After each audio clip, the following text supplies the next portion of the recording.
Alexandre Moranville-Ouellette. Il circule au travers de l'autoroute de l'information, sans dérapage ni accrochage. Vous le savez à l'épisode, j'arrête pas d'en parler. L'intelligence artificielle et son influence, ça touche tous les domaines. On a parlé de coiffure durant l'épisode. Allez revoir cette entrevue-là si vous ne l'avez pas entendue et vue. Ça vaut la peine, sérieux. Les coiffeurs, maintenant, qui sont aux prises avec des attentes irréalistes à cause des images générées par l'IA. Bon. Mais si on dit tous les domaines, ça inclut aussi la sexualité. Et oui, on apprend qu'à l'UQAM, 24-25 août prochain, il va se tenir tout un congrès qui va s'appeler là, Love and Sex with Robots. Et oui, c'est quoi les rôles que les robots et l'intelligence artificielle jouent et vont jouer dans notre sexualité? Pour en parler avec nous, Simon Dubé, professeur associé au département de sexologie, mais aussi chercheur à la Kinsey Institute de l'Université de l'Indiana. Bonjour, M. Dubé. Bonjour, merci pour l'invitation. Mais ça fait plaisir. Je vous avoue que c'est un titre qui est absolument accrocheur. C'est vous qui organisez cet événement-là. Pourquoi organiser un événement comme ça? Oui, en fait, moi et mes collègues, depuis 2020, en fait, on est en charge de cet événement-là. Depuis plusieurs années, on a réalisé, en fait, que la technologie était en train de transformer tous les aspects de notre intimité et de notre sexualité. Puis qu'il y avait de plus en plus de personnes qui avaient des relations intimes ou sexuelles avec ou à travers la technologie, y compris avec des robots. Donc, il y a beaucoup de chercheurs, mais aussi, évidemment, poussés par les vents médiatiques, des questionnements sociétals, des questions d'éthique puis de sociologie qui avaient besoin de données empiriques puis de réflexions vraiment plus poussées, qui ont forcé, en fait, la tenue. La communauté scientifique s'est dit, il faut adresser ces questions-là.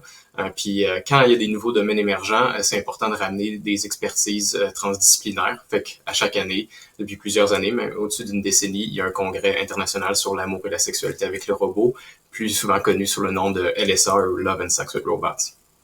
Et là, le grand public peut venir participer à ça. Les gens peuvent venir visiter, regarder. Qu'est-ce qu'on va pouvoir y voir à ce congrès-là?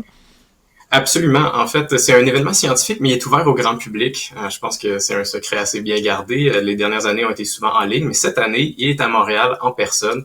Vous pouvez aller sur notre site web pour vous procurer les billets. Puis, à quoi vous pouvez vous attendre?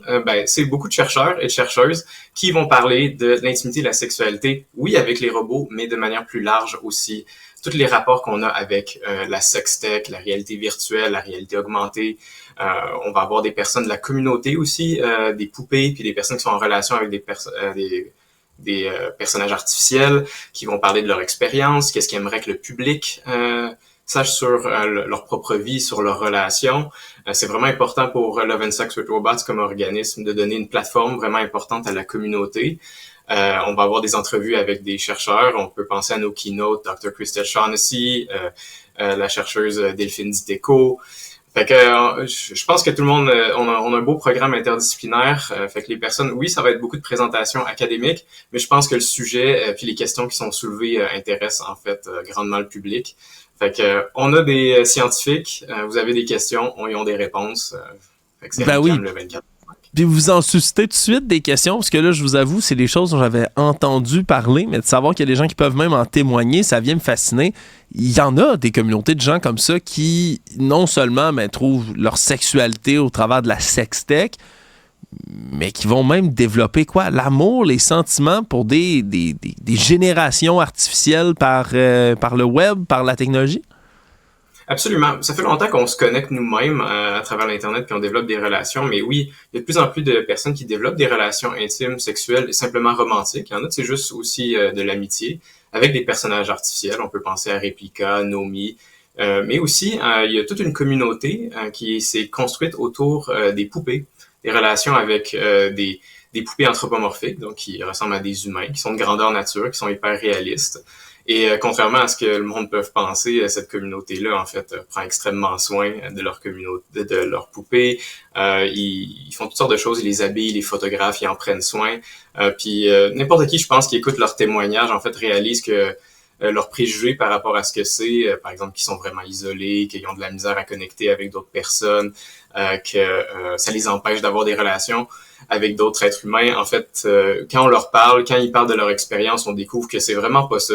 C'est plus un ajout, une autre dimension de de leur intimité qui est extrêmement créative puis intéressante. Fait que ces relations-là, je trouve, sont assez extraordinaires. Puis à chaque fois qu'ils témoignent à notre événement, c'est un moment vraiment touchant puis important. Je pense qui est pertinent pour la communauté scientifique, mais pour n'importe qui vient à cet événement-là puis qui va en apprendre plus.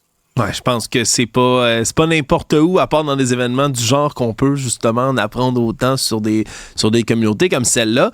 Je parlais d'intelligence artificielle, puis j'imagine que ça a dû prendre pas mal de place aussi dans les dernières années là, avec la montée dans votre événement. Les robots conversationnels, là, on en a parlé, des gens qui finissent par, tu sais, sont tout seuls, puis finissent par développer presque un lien de confiance avec un logiciel qui peut vous répondre puis communiquer avec vous.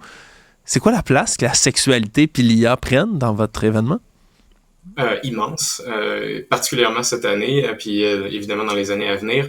Moi, j'appelle ça l'effet GPT là, de 2022. En fait, nous, comme chercheurs, ça fait une décennie et plus qu'on dit que l'intelligence artificielle va révolutionner les relations qu'on a avec la technologie. Mais pendant plusieurs années, il y avait beaucoup de sceptiques, il y a beaucoup de personnes qui se disaient « c'est de la science-fiction ».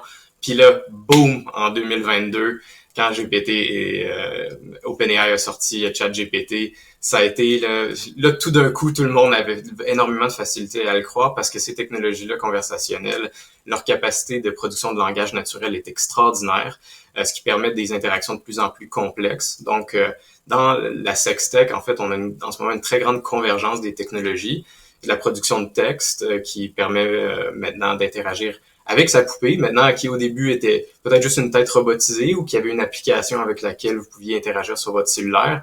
Les applications étaient programmées, ça apprenait, c'était intéressant, mais là, on est rendu ailleurs. La complexité des relations qui peuvent être développées à travers ça est beaucoup plus sophistiquée. Puis ça, là, on peut s'imaginer, on combine ça avec la production d'images, la production de musique, la production de plus en plus de vidéos. Wow. Fait que l'intelligence artificielle est en train de révolutionner tous les domaines de la sextech, mais pas juste de la sextech évidemment, tous les domaines, toutes les sphères de notre société. Mais on voit cette année, dans différents congrès, y compris le nôtre, que ça devient un enjeu majeur. Le monde se sont comme réveillés finalement grâce à l'avènement de ChatGPT que ça va avoir des impacts profonds, y compris sur notre intimité. Ouais, puis vous en parlez avec beaucoup de positivité, puis je comprends, je pense qu'il y a une fascination, il y a une curiosité autour de ces phénomènes-là, de ces communautés-là. Mais j'imagine qu'il doit y avoir des gens qui ont des inquiétudes aussi. Tu sais, on parle d'être de plus en plus seul, puis oui, d'être accompagné par des technologies, mais ça ne nous rapproche pas des autres humains.